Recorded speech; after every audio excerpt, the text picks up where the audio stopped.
오늘은 조카도다라는 제목으로 하나님의 말씀을 함께 나누겠습니다. 요셉의 형들이 왔다는 소문은 바로의 궁까지 들리게 되었습니다. 바로와 그 신하들이 다 기뻐하는 모습을 통해서 하나님께 복을 받은 자, 그들을 통해 하나님께서 어떻게 영광을 받으시는가를 우리가 또한 그 면모를 볼 수 있습니다. 그리고 바로는 요셉에게 가족들을 다 초청해 오라고 이제 이야기하게 됩니다. 물론 이거를 여러 가지 관점으로 볼 수 있습니다. 구속사적으로 또 하나님께서 나라를 예비하시는 관점에서 이스라엘 이 12지파가 흩어지지 않고 한 나라를 이룰 만큼 한 곳에 있어야 되는 커다란 역사적인 관점으로도 물론 볼 수 있습니다.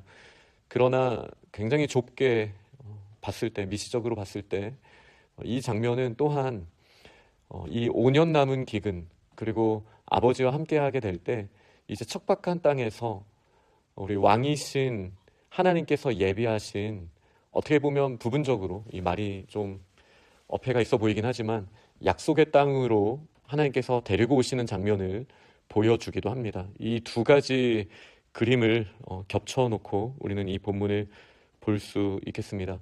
저는 오늘 설교의 초점은 마치 사실 모든 왕은 왕이신 하나님을 부분적으로나마 드러내고 있거든요.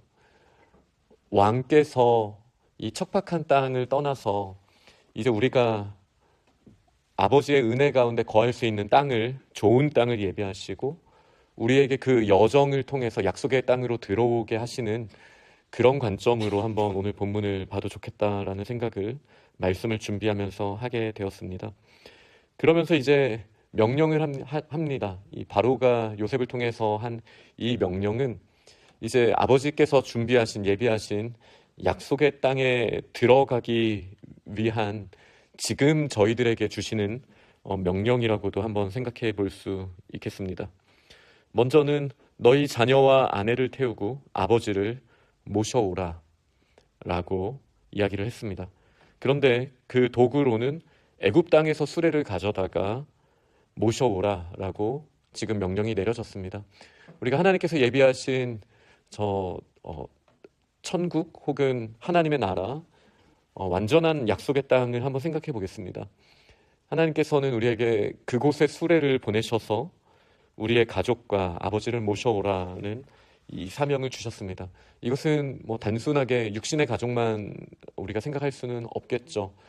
우리에게 주신 사명, 아직은 요셉이 살아있다라는 것을 믿지 않는 아버지, 예수 그리스도가 부활하셨다라는 것을 믿지 않는 사람들, 그들에게 우리는 증거를 보이며 약속의 땅으로, 더 이상 기근의 땅에서 죽어가지 말고 풍성한 약속의 땅으로 오라는 관점으로 우리는 그 사명을 감당해야 할 것입니다.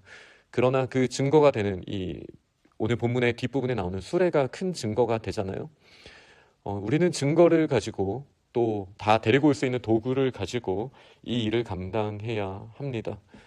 성경 전체적인 맥락을 봤을 때 이 수레, 이 도구에 있어서 우리는 성령의 역사와 또 말씀의 능력을 빼놓고 이야기할 수는 없을 것입니다. 주님께서 예비하신 말씀과 성령의 능력으로 우리는 아직도 기근의 땅에 있는 사람들과 함께 약속의 땅으로 돌아가야 하는 그 사명을 가지고 있습니다. 이 커다란 사명 가운데 구체적인 지침이 내려지게 됩니다. 먼저는 너희의 기구를 아끼지 말라라는 명령을 주셨습니다. 이 불타버릴, 없어질 것에 집착을 하지 말라는 고린도서의 말씀도 떠올리게 하고, 소돔과 고모라를 떠나올 때, 이 가나안 땅을, 지금 기근의 땅을 떠나올 때 뒤를 돌아보지 말라라고 롯의 아내에게 말씀하셨던 그 내용도 떠올리게 하는 내용입니다. 우리는 이 땅의 기구들에 대하여 집착할 수 있고, 이 땅의 도구들에 대하여 정말 소중하게 물론 여겨야 하지만, 그것을 우리가 약속의 땅의 것과 아직 비교하면서 이 집착을 버리고 있지 못하다라면 오늘 이 명령의 말씀을 우리가 마음판에 새겨야 할 것입니다. 우리의 기구를 아끼지 말라라고 이야기하면서 애굽 땅의 좋은 것이 우리 것이기 때문이다 라는 말씀을 하셨습니다. 그러니 이 땅에서 썩어 없어질 것에 집착하고 있는 저희에게 그것이 아니라 영원히 불타지 않는 도구가 예비되었는데 왜 그것에 집착하고 있는가라는 아버지의 음성을 저희가 들을 수 있으면 좋겠습니다. 그리고 오가는 여정이 있습니다. 믿지 않는 사람들에게 가는 그 길, 그리고 그들에게 증거를 보이고 함께 약속의 땅으로 돌아오는 그 길, 이 왕복하는 여정 가운데 또 주신 말씀이 있습니다. 뭐냐면 길에서 다투지 말라는 것입니다. 요셉은 그 길에서 충분히 다툴 만한 여지가 있다는 것을 알고 있습니다. 최소한 두 가지 요소가 본문의 맥락 가운데 드러나 있습니다. 하나는 형들에게는 옷 한 벌씩을 줬지만 베냐민에게는 은 300과 옷 5벌을 줬다는 사실입니다. 20년 전의 형들이라면 이것은 야곱의 채색옷처럼 여전히 우리의 관점으로 봤을 때 불공평이라는 키워드를 꺼낼 수 있는 일이지 않습니까? 은 300과 옷 5벌, 그리고 옷 1벌 받은 사람들이 얼마나 비교할 수 있겠으며 얼마나 미워할 수 있겠습니까? 그러나 요셉은 분명하게 이야기합니다. 길에서 다투지 말라. 우리가 약속의 땅에 가기까지 우리의 눈을 들어 주변을 돌아보고 또 다른 사람들을 나와 비교해 봤을 때 불공평하다라고 생각할 만한 요소들이 왜 발견되지 않겠습니까? 때로는 형들이 느꼈던 불편한 마음, 때로는 베냐민이나 요셉이 느꼈던 불편한 마음, 우리는 언제든지 느낄 수 있습니다. 그러나 그 모든 것을 뛰어넘는 길에서 다투지 말라라는 이 음성을 우리는 기억해야 합니다. 그리고 잘 생각하면 길에서 다투지 않을 수 있는 이유는 충분합니다. 이 은 300과 옷 5개가 5벌이 중요한 것이 아니죠. 옷 1벌이 중요한 것이 아니죠. 이것은 여정에서 잠깐 주어진 것이지만 비교할 수 없는 은혜가 이미 약속의 땅에 저장되어 있습니다.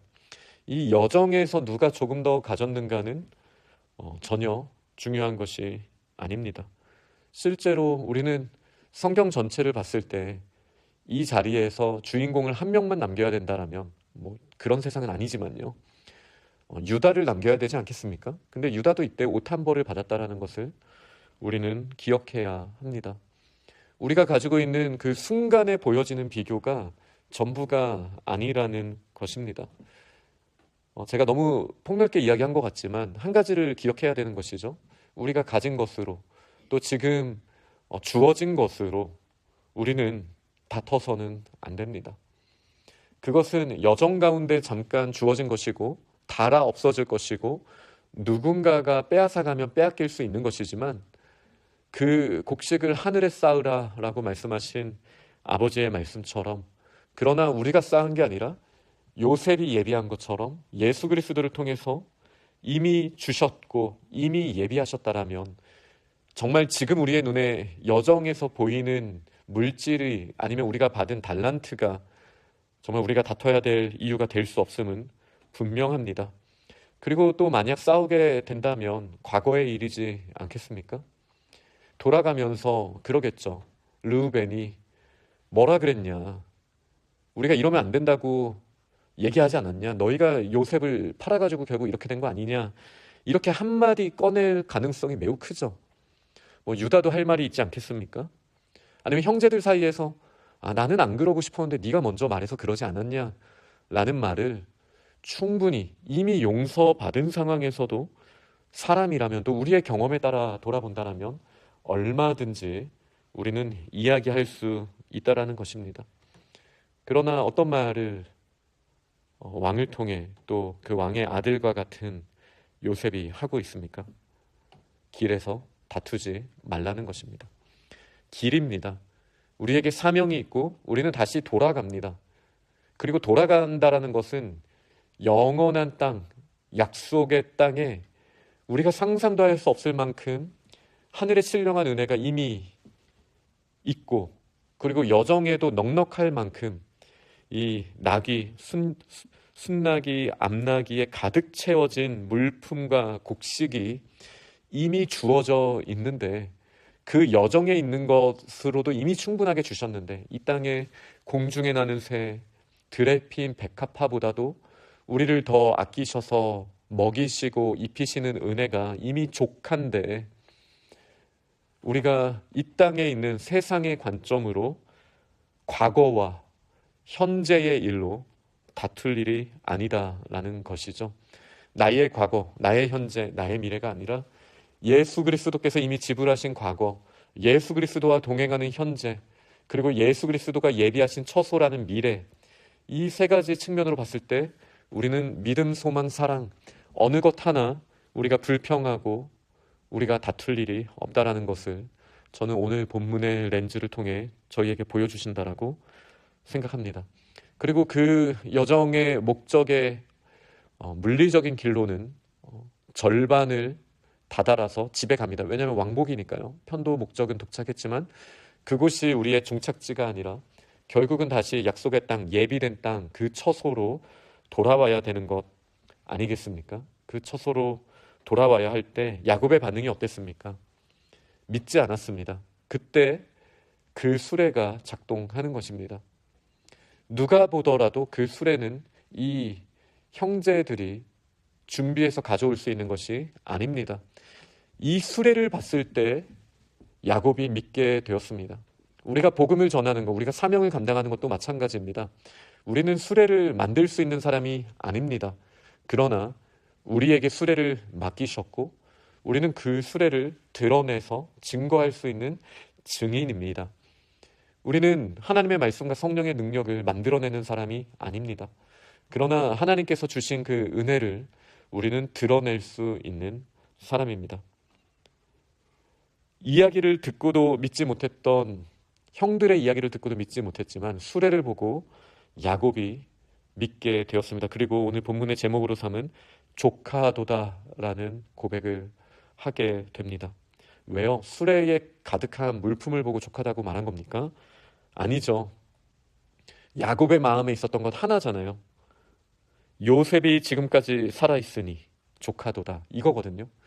그 물품은 요셉이 살아있다라는 증거일 뿐이지 결코 야곱에게 조카다라는 말을 줄 수 있는 것이 아닙니다. 이것이 이 여정에 있는 우리에게 주는 바가 정말 큽니다. 우리는 무엇으로 족합니까? 예수 그리스도께서 살아계시다라는 사실, 예수 그리스도께서 부활하셨다라는 그 사실, 예수 그리스도께서 지금도 우리와 함께 하신다라는 그 사실이면 족한 줄 믿습니다. 때로는 우리의 눈에 수레가 물질의 모습으로 보여지고 때로는 그렇지 않다 할지라도 지금도 살아 역사하시는 예수 그리스도의 능력으로 말미암아 우리가 조카도다라고 고백할 수 있어야 되지 않겠습니까?